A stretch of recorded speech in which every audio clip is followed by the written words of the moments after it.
Welcome to Ramesh Arusuvai kitchen. நாம் இன்னைக்கு இந்த வீடியோவில் ரொம்பவே சிம்பிளான டேஸ்டியான கடாய் மஷ்ரூம் எப்படி செய்யலாங்கிறத பார்க்க போகிறோம். இதை நீங்கள் சாதத்துக்கும் சப்பாத்தி பூரி நான் எல்லாத்துக்குமே நீங்கள் சைட் டிஷ்ஷாக எடுத்துக்கலாம். வீடியோக்குள்ளே போகிறதுக்கு முன்னாடி சேனலை ஃபஸ்ட் டைமாக பார்க்குற ஃப்ரெண்ட்ஸ் சப்ஸ்கிரைப் பண்ண மறந்துடாதீங்க. கூடவே இருக்கிற பெல் ஐக்கானையும் ப்ரெஸ் பண்ணிக்கோங்க. இந்த கடாய் மஷ்ரூம் எடுத்து செய்கிறதுக்கு ஒரு கடாயில் ஒரு 3 டேபிள் ஸ்பூன் அளவுக்கு எண்ணெய் சேர்த்துக்கோங்க. இந்த நல்லா எண்ணெய் சூடான பிறகு ஒரு 2 கிராம்பு, ஒரே ஒரு ஏலக்காய், ஒரு சின்ன துண்டு பட்டை சேர்த்துக்கலாம். இது கூடவே ஒரு வெங்காயம், நல்ல ஒரு பெரிய வெங்காயமாக இருந்தது, அதனால் நான் பொடியாக நறுக்கி வச்சுருக்கேன், அதை நான் சேர்த்துக்கிறேன். சின்ன வெங்காயமாக இருந்தால் 2 வெங்காயம் எடுத்துக்கோங்க. இந்த வெங்காயத்தை சேர்த்து நல்லா நம்ம ஃப்ரை பண்ணிக்கலாம். வெங்காயம் நல்லா வதங்கும் போது உங்களுக்கு அந்த கிரேவியும் நல்லாயிருக்கும். அதனால் கொஞ்சோண்டு உப்பு சேர்த்து அந்த வெங்காயத்தை நல்லா வதக்கிக்கலாம். இப்போ வெங்காயம் பார்த்திங்கன்னா நல்லா வதங்கிருச்சு. இதில் ஒரு 1/2 டீஸ்பூன் அளவுக்கு இஞ்சி பூண்டு பேஸ்ட் சேர்த்துக்கோங்க.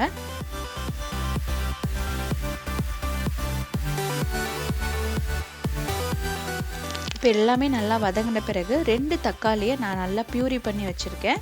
ஸோ அதை நம்ம சேர்த்துக்கலாம். ஸோ தக்காளி சேர்த்துட்டு நல்லா மிக்ஸ் பண்ணிக்கோங்க. அந்த தக்காளியோட பச்சை வாசனைலாம் நல்லா போகணும். இப்போ இதில் கொஞ்சோண்டு மஞ்சள் தூள் சேர்த்துக்கோங்க. உங்கள் காரத்துக்கு ஏற்ப மிளகாய் தூள் சேர்த்துக்கலாம். நான் 1 டீஸ்பூன் அளவுக்கு மிளகாய் தூள் சேர்த்துக்கிட்டேன். இதெல்லாம் சேர்த்துட்டு நல்லா நம்ம வதக்கிக்கலாம். அந்த எண்ணெயில் நல்லா பிரிஞ்சிட்டு வர வரைக்கும் நல்லா வதக்கிப்போம். இதில் 1 டேபிள் ஸ்பூன் அளவுக்கு மல்லித்தூள் மட்டும் சேர்த்துக்கலாம்.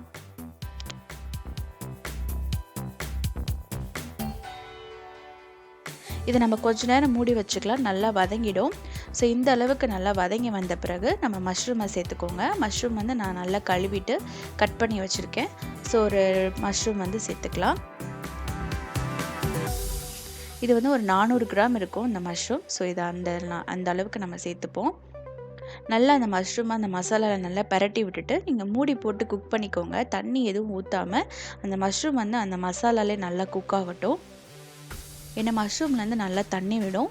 கொஞ்ச நேரம் நீங்கள் மூடி போட்டு குக் பண்ணும்போது உங்களுக்கு நல்லா தண்ணி விட்டு நல்லா வேக ஆரம்பிச்சிடும். எக்ஸ்ட்ராவாக நீங்கள் தண்ணி சேர்க்கவே வேண்டாம். ஸோ அந்த தண்ணியில் மஷ்ரூம் நல்லா குக் ஆகட்டும். அப்போ கிளறி மட்டும் விட்டுக்கலாம்.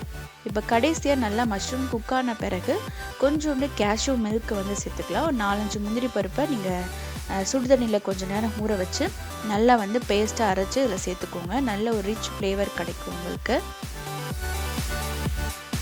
ஸோ இதை சேர்த்துட்டு கொஞ்ச நேரம் ஒரு 5 நிமிஷம் நல்லா மூடி போட்டு குக் பண்ணாலே போதும். உங்களுக்கு நல்ல ஒரு சூப்பரான கடாய் மஷ்ரூம் அப்படியே நீங்கள் ஹோட்டலில் சாப்பிட்ற மாதிரியே டேஸ்ட் சூப்பராக இருக்கும்.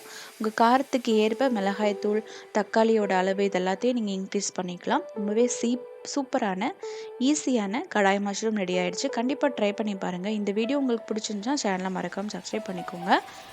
லைக் பண்ணுங்கள், கமெண்ட் பண்ணுங்கள், ஷேர் பண்ணுங்கள். தேங்க்யூ ஃபார் வாட்சிங். நாம் நெக்ஸ்ட் ஒரு சூப்பரான வீடியோவில் சந்திக்கலாம். இந்த கிரேவியில் கடைசியாக கொஞ்சோண்டு கொத்தமல்லி தழை தூவி இறக்கிட்டிங்கன்னா சூப்பரான கடாய் மஷ்ரூம் கிரேவி சூப்பராக இருக்கும். கண்டிப்பாக ட்ரை பண்ணி பாருங்கள். தேங்க்யூ ஃபார் வாட்சிங்.